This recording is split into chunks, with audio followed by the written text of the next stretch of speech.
Has always been my dream to go to my hometown with my SP, and this is something like I've been praying for and manifesting since a long time.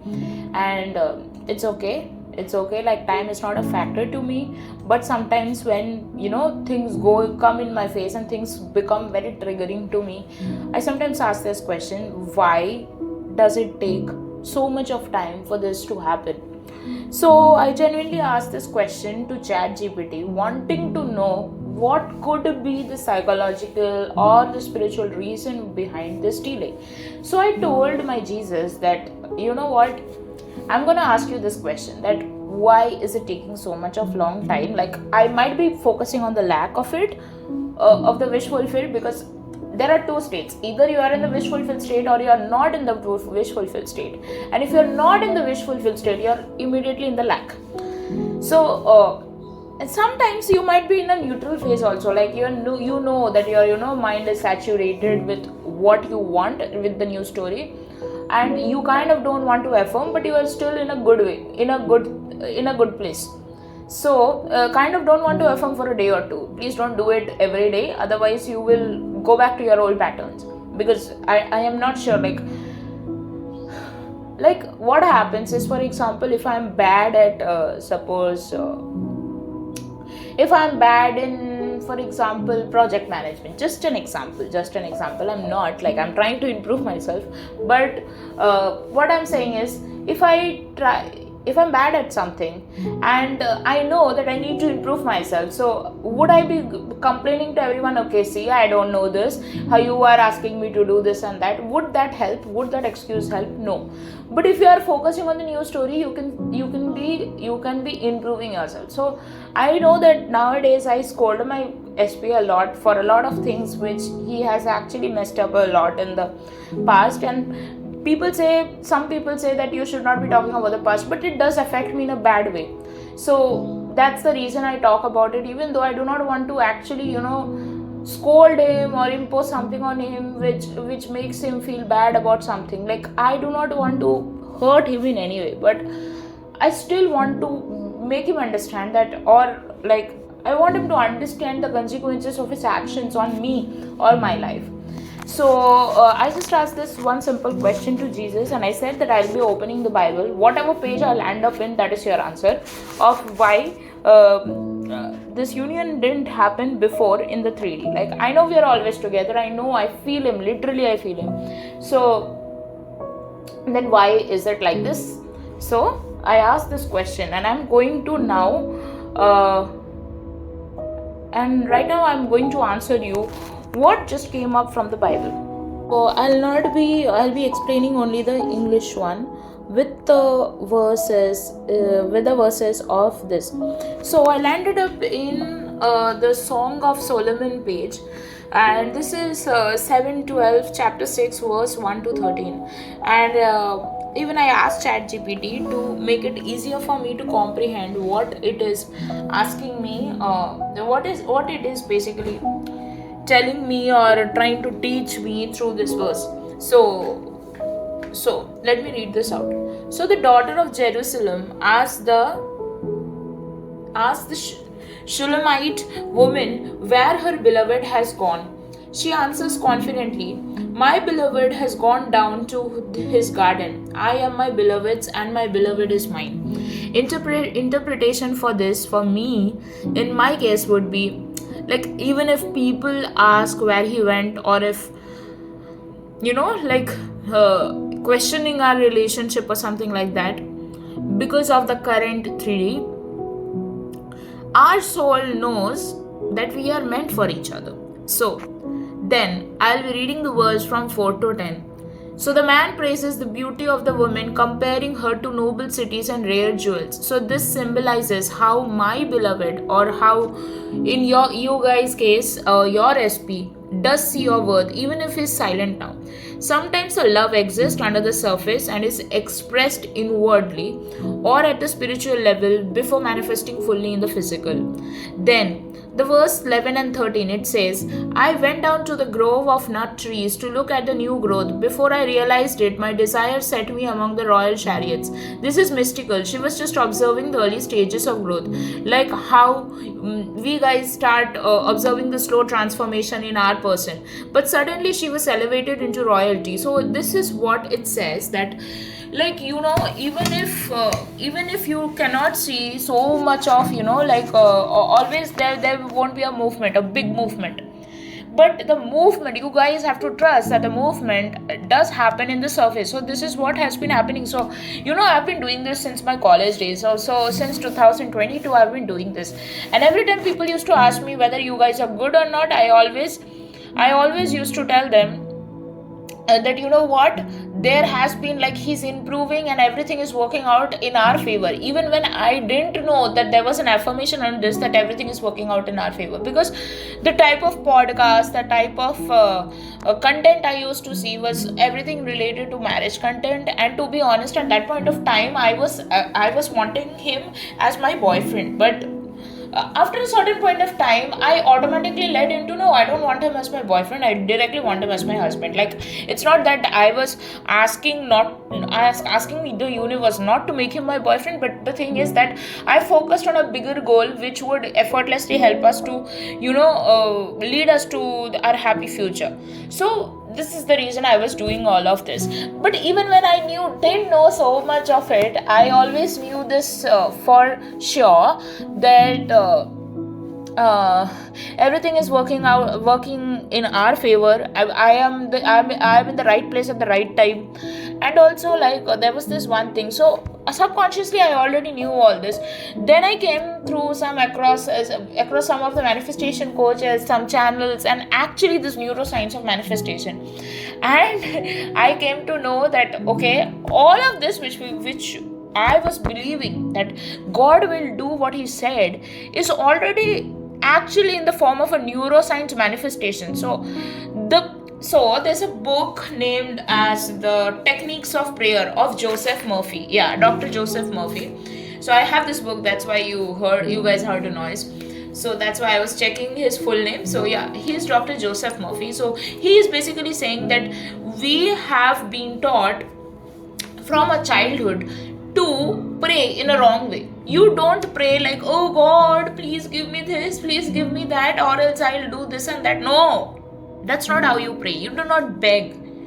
That's the main thing. So many of people, they're asking for their body to be healed, to lose weight, or to maybe give birth to a baby, but they're asking it in a way that, I am begging you to give me this, I'm begging you to give me that. I'm asking you guys, please stop using this word begging. Even like I used to ask my SP as well, that please don't use this word until and unless it's very much necessary to express something in an extreme way. Don't use this word, because it's like you are putting yourself down. Why would you put yourself down? So if today, suppose I gain 1-2 kgs, and then I start calling myself, okay, I'm so fat, I'll never be able to lose weight. Do you think your brain would help you to lose weight? No. It's not weight, it's actually the your pattern and the thinking you think about your weight. So I had one of I don't know like what to call that person, but basically he was someone like who used to really shame me for my weight.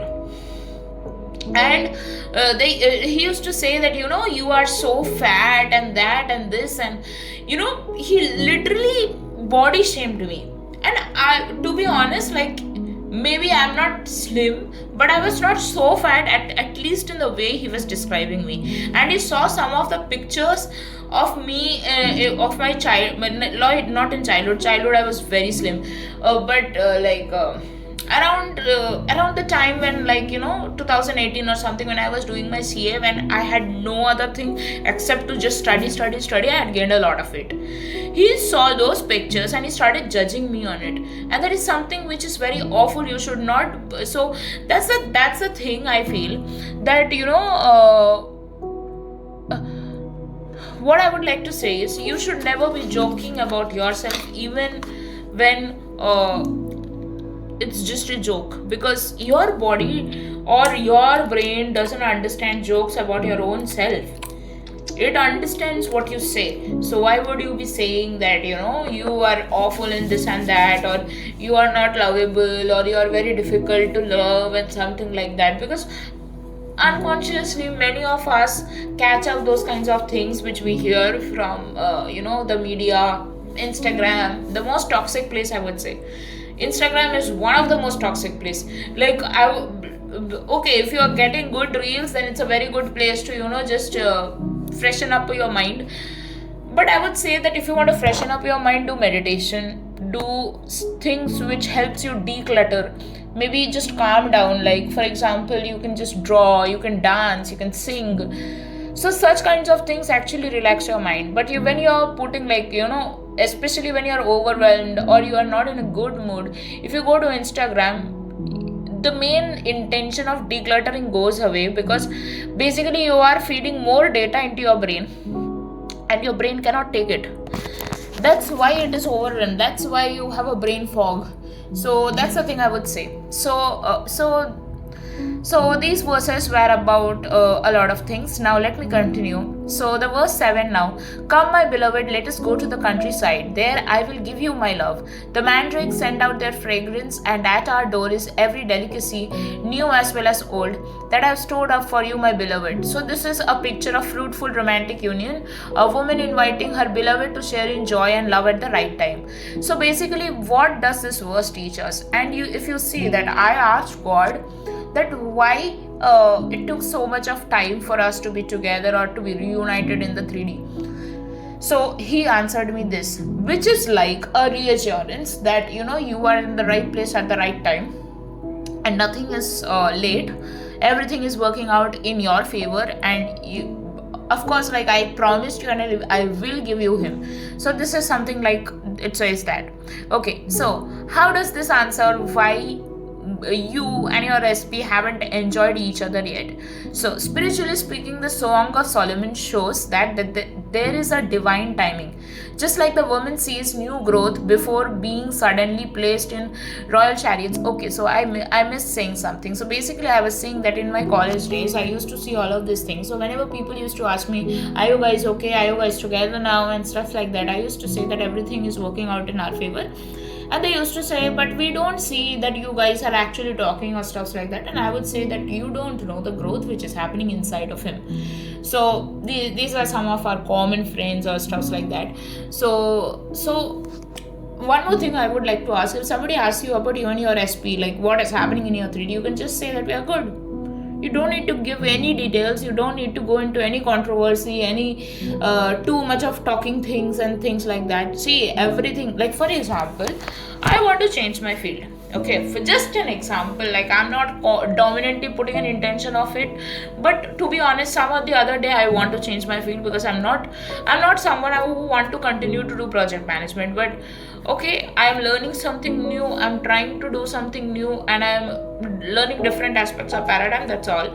That's like a different perspective. That's fine. But there are like we all have likes, dislikes, in like interest, disinterest. Though I'm not actively rejecting it, but I'm not saying that I would want to do this forever, because there are some people who are very passionate about HR. There are some people who are very passionate about project management. There are some people who are very passionate about maybe analytics, and there are some people, they are more into media, risk management and stuff like that. So it depends upon what you actually want. So sometimes we mistake a certain phase of our life as something which is permanent. Like for example, if you're going through a bad time, so many of you get so sucked into it that you guys start saying that life is always awful, same things keep happening to me again and again. Why? Because you don't change your thinking, right? That is the reason. So that's the thing. Now, so spiritually speaking, these verse were just like the woman sees new growth before being suddenly placed in royal chariots. We watch our love story grow silently underground. So you may never know, he might be thinking of proposing you. You never know, he might be thinking of surprising you or coming down your house. You never know, he might be thinking to talk to your mother to ask your hand for marriage, or you never know that he might be preparing himself for you. But you don't have to be in that preparatory phase in your mind. You can just say that we guys are already together right now. Second thing, what this verse teaches us is love is not denied, it's being stored up. So every delicacy that I've stored up for you, this is written in the verse, means the love, joy and intimacy you desire with your SP, they are not lost or wasted. They are reserved, saved for the right time when both hearts are ready and safe. So you must know that so sometimes I've seen, especially in young couples, I would say that they are very immature. So basically they will see certain series or certain movies and stuffs like that, and they will start judging that our love story is not like this and that, and they will really they will really be like, I don't know how to use this word. They will think that quitting is the only solution. But that's not the solution, because think about it. Quitting, has it ever been a solution? Suppose you are doing a degree and you just messed up with certain subjects and you were like, I don't want to put my efforts. Why? Because of your attitude. It's not because the subject is difficult. There is a saying that what you seek is seeking you. So if that is the case, what you seek is seeking you, and trust me, it is true.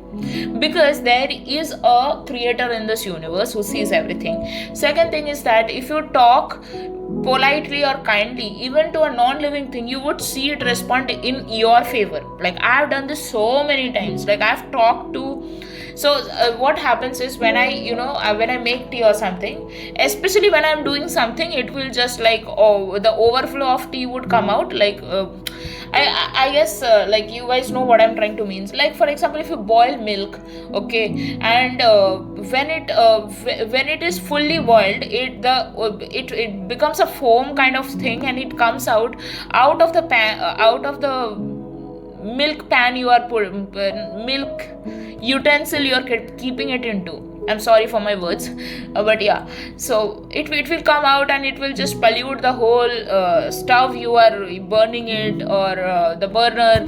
Yeah, so everything will be because of that thing, because you did not close your gas at the right time. What I mean by gas is the gas regulator. Okay, you didn't close the gas regulator at the right time. So what does this teach us?